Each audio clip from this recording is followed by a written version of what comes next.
오늘 하나님께서 우리에게 주신 말씀은 전도서 11장 9절에서 12장 1절입니다. 청년이여, 내 어린 때를 즐거워하며 내 청년의 날들을 마음에 기뻐하여 마음에 원하는 길들과 네 눈이 보는 대로 행하라. 그러나 하나님이 이 모든 일로 말미암아 너를 심판하실 줄 알라. 그런즉 근심이 네 마음에서 떠나게 하며 악이 내 몸에서 물러가게 하라. 어릴 때와 검은 머리의 시절이 다 헛되니라. 너는 청년의 때 너의 창조주를 기억하라. 곧 곤고한 날이 이르기 전에, 나는 아무 낙이 없다고 할 해들이 가깝기 전에. 이는 살아계신 하나님의 말씀입니다. 아멘.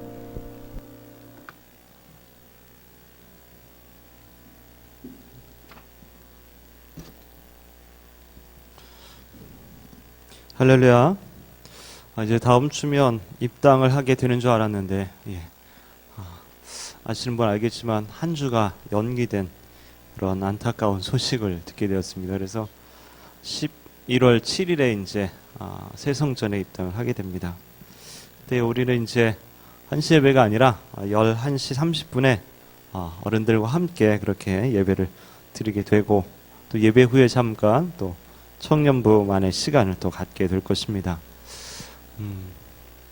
제가 2005년 11월에 이제 저희 교회에 처음 이렇게 오게 되었고, 청년부를 언제부터 했는가 이렇게 찾아봤더니 2015년 11월에 이렇게 하게 됐더라고요. 그래서 청년부 설교를 이제 언제 제일 처음 했을까 막 이렇게 찾아보다 보니까 11월 8일에 청년부를 처음 이렇게 설교를 청년의 때라는 제목으로 설교를 했었고요. 그래서 원래는 오늘 마지막 설교인 줄 알았어요, 제가.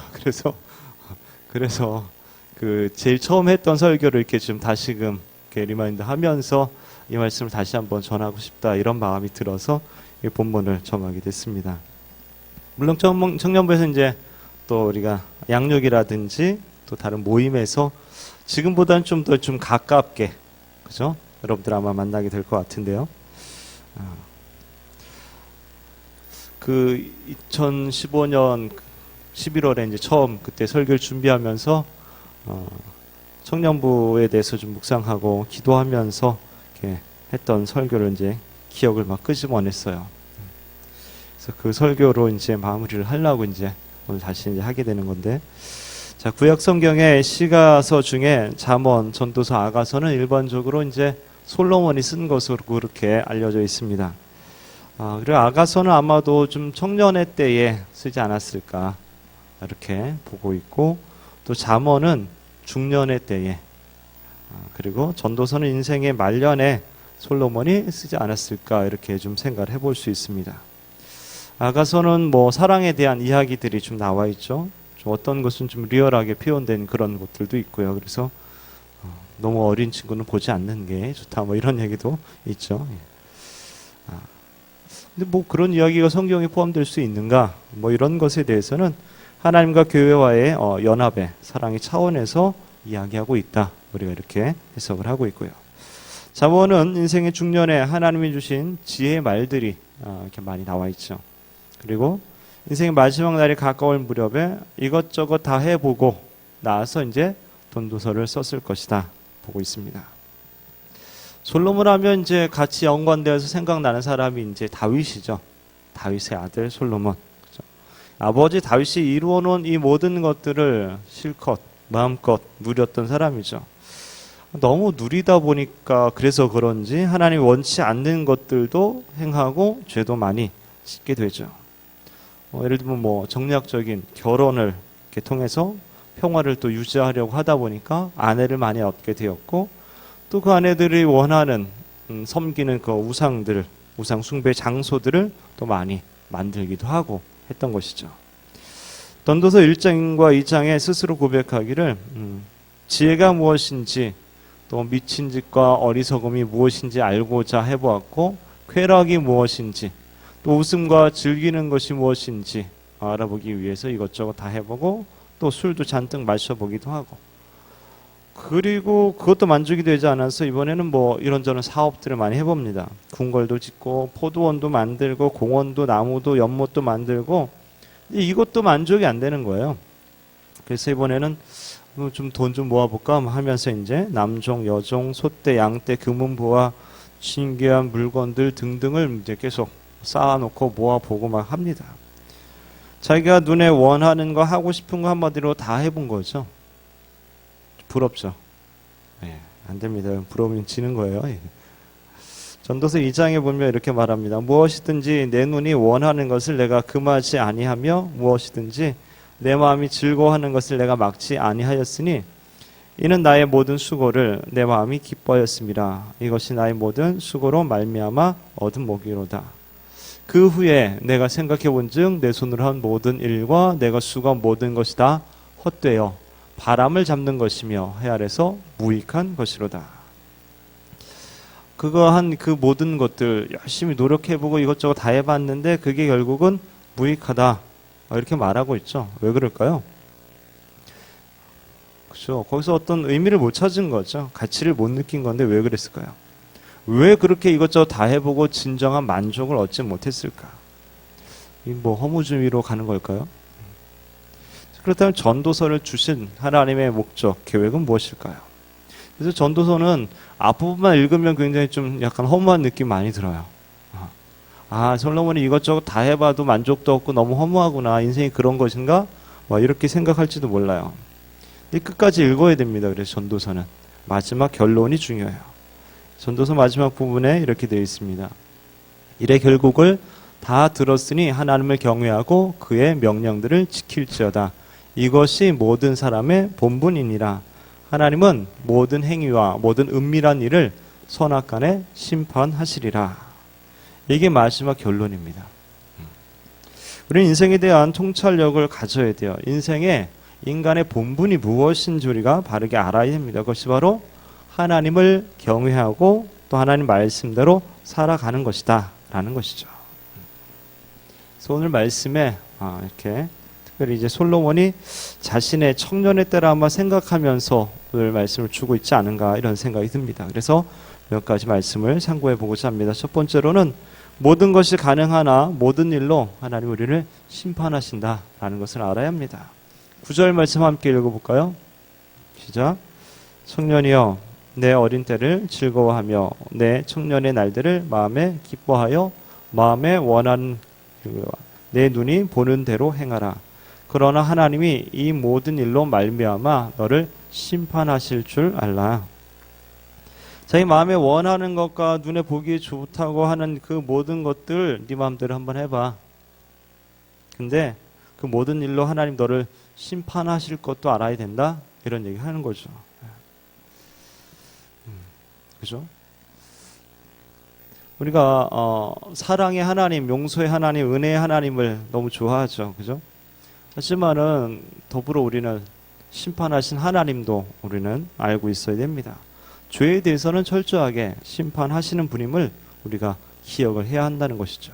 그래서 구원하시기도 하지만 심판하시기도 하고 천국도 있지만 지옥도 여전히 있다라는 사실을 우리가 생각해야 합니다. 고린도전서 10장에 이렇게 말합니다. 모든 것이 가하나 모든 것이 유익한 것은 아니요 모든 것이 가하나 모든 것이 덕을 세우는 것은 아니다 라고 말합니다.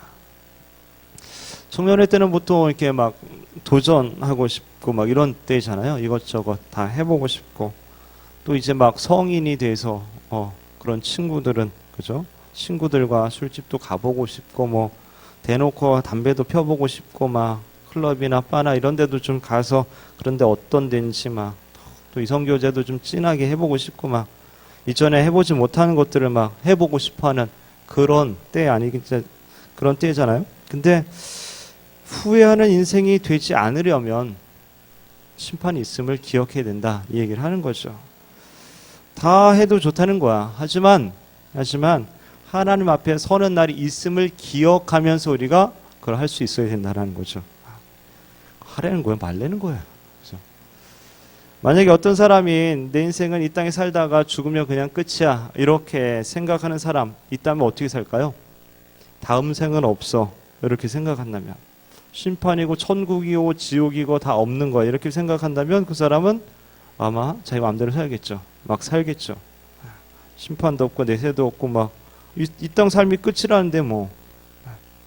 근데 의외로 이렇게 사는 사람들이 상당히 많이 있어요. 그래서 다른 사람에게 피해가 되든지 말든지 그게 뭐 의롭든지 아니든지 유익이 되든지 덕이 되든지 말든지 나만 좋으면 된다. 이렇게 생각하고 사는 사람들. 만약 우리가 그렇게 생각하고 산다면은 그것은 뭐예요? 하나님 앞에 서는 날이 없다라고 그렇게 생각하는 거죠. 그렇죠? 하나님 앞에 서는 심판의 날이 있음을 믿지 않는 경우는 그렇게 살겠죠. 그러나 하나님은 우리에게 허락하신 시간과 또 물질과 재능, 내게 주어진 모든 것들을 어떻게 사용하는지에 대해서 우리에게 물어보신다라는 것이죠. 심판이란 말은 어떻게 보면 좀 부정적인 말일 수도 있지만은 꼭 그렇지만은 않죠. 왜냐하면 심판을 통해서 어떤 사람은 벌을 받을 수 있지만 어떤 사람은 또 상을 받을 수도 있는 것이기 때문에 그렇습니다. 즉 우리의 삶의 기준은 하나님이어야 합니다. 하나님 보시기에 선한 것을 행할 수 있어야 합니다. 하나님 보시기에 인정받을 만한 그것을 우리가 할 수 있어야 되고 하나님이 칭찬하실 만한 하나님이 기억해 주실 만한 그것을 할 수 있어야 되는 거죠. 그것이 우리의 삶의 기준이 되어야 된다 이 얘기를 하는 거죠. 두 번째로 몸과 마음을 정결하게 하라고 합니다. 10절 말씀 함께 읽겠습니다. 그런즉 근심이 내 마음에서 떠나게 하며 악이 내 몸에서 물러가게 하라. 어릴 때와 검은 머리의 시절이 다 헛되니라. 마음에 근심이나 분노나 슬픔 같은 것들이 있다면 그걸 품고 있지 말고 빨리 떠나보내라 라는 거죠. 또 우리 몸에 죄악이 있으면 그거 빨리 벗어버리고 물러가게 해야 된다라는 거죠. 왜냐하면 그거에 매여서 인생을 허비하기에는 우리의 젊은 날이 우리의 인생이 너무나 짧기 때문이죠. 사랑하기에도 모자란 시간인데 그죠? 사랑 대신 무슨 근심이나 죄악으로 채운다면 그거 얼마나 안타깝습니까? 하나님 말씀대로 순종하며 쓰임받기에도 부족한데 사단한테 얽매여서 사단이 시킨 대로 쓰임받으면 얼마나 그게 안타깝습니까? 근데 사탄은 우리로 하여금 우리의 인생을 허비하도록 여러 가지 미끼를 많이 던져요. 요한일서 2장에 보면 이는 세상에 있는 모든 것이 육신의 정욕과 안목의 정욕과 이생의 자랑이니 다 아버지께로서 온 것이 아니요 세상으로부터 온 것이라. 육신의 정욕, 안목의 정욕, 이생의 자랑 이런 것들에 미끼에 우리가 낚이지 말아야 됩니다. 요즘 혹시 여러분 낚시 좋아하는 사람 있나요? 네. 낚시 요즘 한창 그저 낚시철이죠.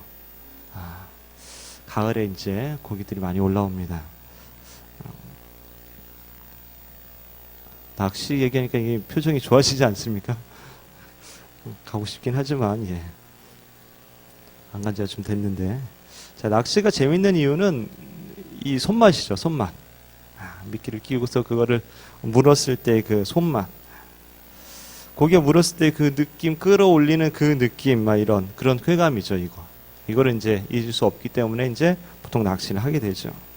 근데 우리가 사탄이 던진 이 육신의 정욕, 안목의 정욕, 이생의 자랑 같은 이런 미끼에 낚인다면 거꾸로 생각해 보세요. 사탄이 얼마나 쾌감을 느낄까. 이거 참 그죠. 이래서는 안 되겠다 이런 생각이 들죠. 사탄도 끈질기게 유혹하는 것이 아마 그런 쾌감이 있어서 그런 건 아닐까? 이런 생각도 좀 해봅니다. 그래서 우리는 이것이 미끼가 아닌가 바르게 좀 분별할 필요가 있고 거절할 필요가 있는 것이죠. 에베소서 5장에 보면 세월을 아끼라 때가 악하니라 말합니다.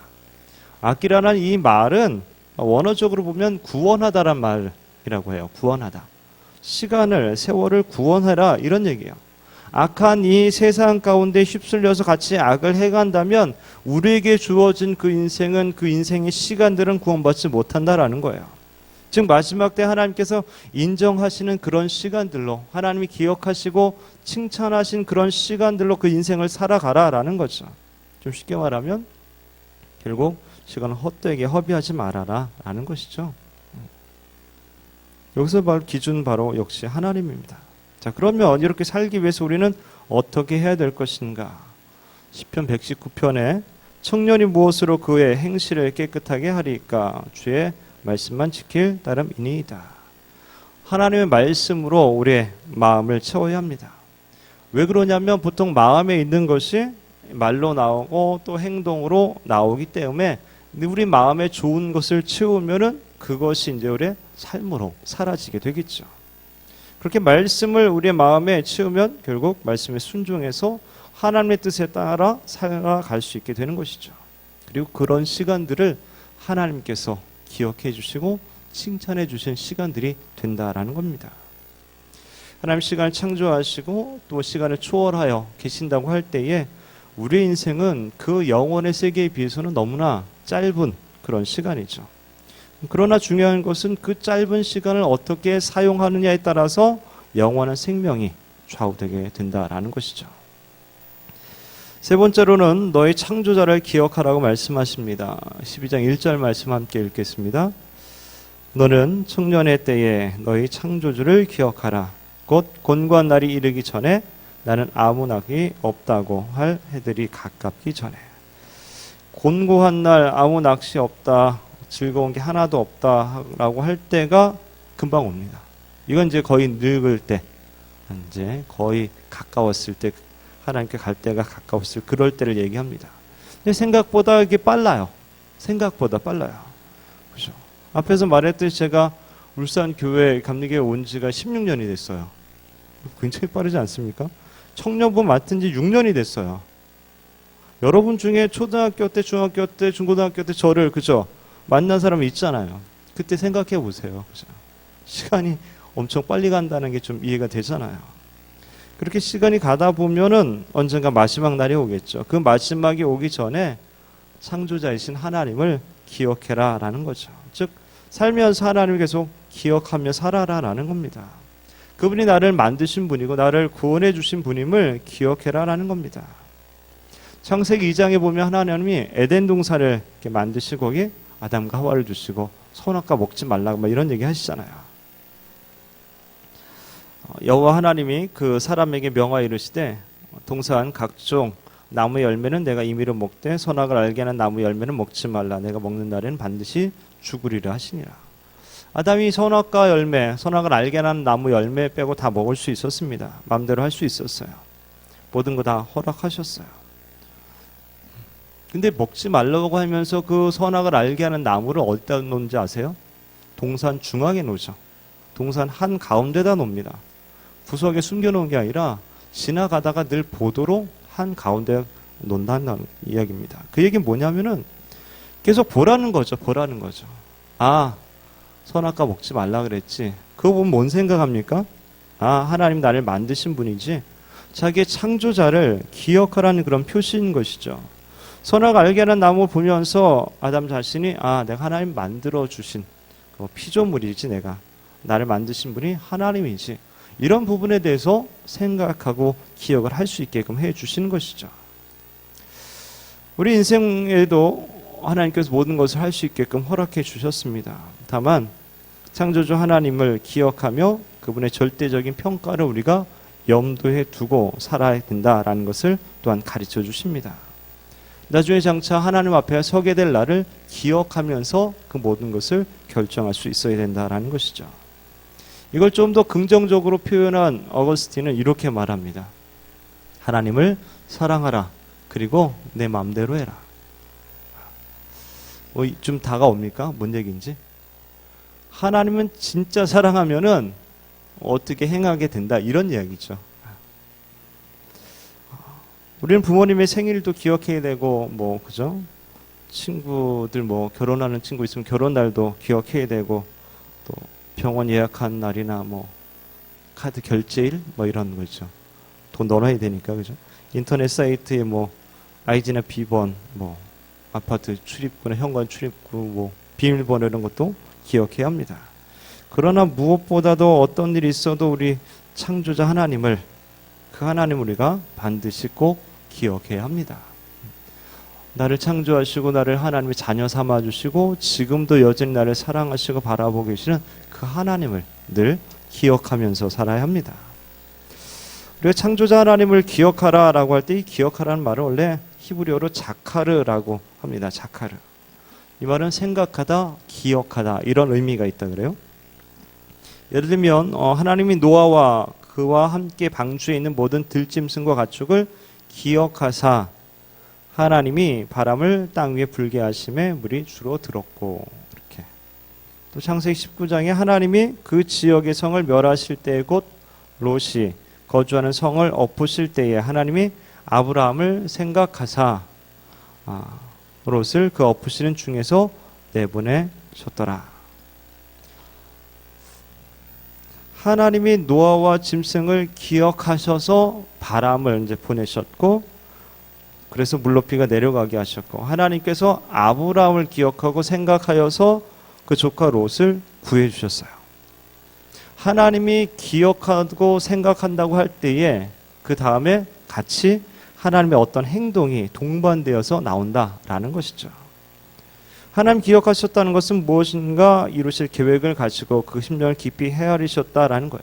깊이 헤아리니까 적극적으로 그 일을 도와주게 되었다라는 겁니다. 그러니까 우리에게 너희 창조자를 기억하라는 말은 결국 우리가 그냥 머릿속으로만 생각하고 있는 것이 아니라 우리가 하나님을 위해서 무엇인가 할 계획과 결단을 가지고 그 하나님의 심정을 깊이 헤아리는 것을 말하고, 깊이 헤아리니까 적극적으로 행하게 된다라는 거예요. 기억하라는 말은 그냥 머릿속에 있는 게 아니라 내 삶으로 살아라, 이런 얘기인 것이죠. 자, 그렇다면 우리는 어떻게 행해야 될까? 선택의 순간에 우리는 무엇을 어떤 기준으로 결정해야 될까? 마지막으로 예수님이라면 어떻게 하실까라는 책의 이야기를 잠깐 들려주고 마치겠습니다. 어느 부유한 지역의 대형교회 담임 목사인 맥스웰 목사는 환상적인 사중주를 펼치는 성가대와 또 가득 찬 성도들을 보면서 만족스럽게 설교를 진행하고 있었습니다. 근데 난데없이 한 남루한 차림의 남자가 설교 도중에 자리에 일어나서 앞으로 나오게 됩니다. 그 사람은 얼마 전 자기 집에 찾아와서 일자리를 좀 알아봐 달라고 했던 그런 불황자 같은 사람이었어요. 그는 한동안 그 지역을 돌아다니면서 여기저기 일자리를 구했지만 구할 수 없었고 아무도 자기를 신경 쓰고 있지 않다라는 사실을 호소하면서 예수님의 사랑을 과연 실천하고 있는지를 이렇게 물으면서 그 자리에서 예배 도중에 앞에 나와서 얘기하다가 쓰러집니다. 그리고 그는 결국 며칠 후에 죽게 됩니다. 이 사건은 매우 충격적이었고, 특별히 그 쓰러진 남자를 자기 집에서 돌보던 맥스웰 목사님은 굉장히 많은 생각을 하게 되고 많은 것을 느끼게 됩니다. 예수님이라면 과연 이 남자에게 어떻게 했을까 고민을 하게 되고, 또 앞으로 1년 동안 매 순간마다 예수님이라면 어떻게 하실까라는 질문 없이는 내가 아무것도 하지 않겠다라고 그렇게 선언을 하게 됩니다. 그리고 자신과 함께할 성도들을 모집하여서 함께 서약을 하고 그것을 실천해 나갑니다. 함께 서약했던 사람들 중에 여러 직종을 가진 사람들이 있었는데요. 신문사 사장이었던 한 성도는 그동안 너무나 당연하게 넣었던 권투시합의 그 기사를 빼버립니다. 술과 담배 광고가 돈을 많이 벌 수 있는데 그 광고를 뺍니다. 철도회사 사장인 성도는 철도회사들의 관행적인 불법 행위를 자기 회사도 여전히 하고 있다는 사실을 알게 되면서 심각한 고민에 빠집니다. 결국 그 증거를 재판위원회에 제출하고 자기는 사임을 합니다. 아름다운 찬양을 하던 성도는 순회 공연에 함께하자는 유명 극단의 권유를 거절하고 빈민촌의 전도 집회에서 찬양을 하기도 합니다. 그렇게 결정하기까지 정말 많은 고민과 갈등, 그리고 주변의 가족들의 회유와 또 압박이 있었습니다. 자기 자신과의 갈등이기도 했지만 주변의 가족들이나 회사 사람들과의 심각한 그런 대립을 가져오기도 했습니다. 하지만 아무리 고민하고 생각해도 예수님이라면 하시지 않았을 것이라 생각되는 그것을 하지 않겠다라고 그렇게 결단하고 실행에 옮긴 것입니다. 이것은 어느 누구도 대신 답을 줄 수 없는 그런 문제였어요. 그 자신의 스스로 고민하면서 기도하면서 답을 해야 하는 그런 고통의 과정이었습니다. 이런 도전 가운데 교회가 조금씩 바뀌기 시작합니다. 맥스웰 목사는 자아도취에 빠져나와 교인들을 향한 진정한 사랑 가득 품은 설교를 하게 되고 성도들은 성령의 충만한 임재를 느끼게 됩니다.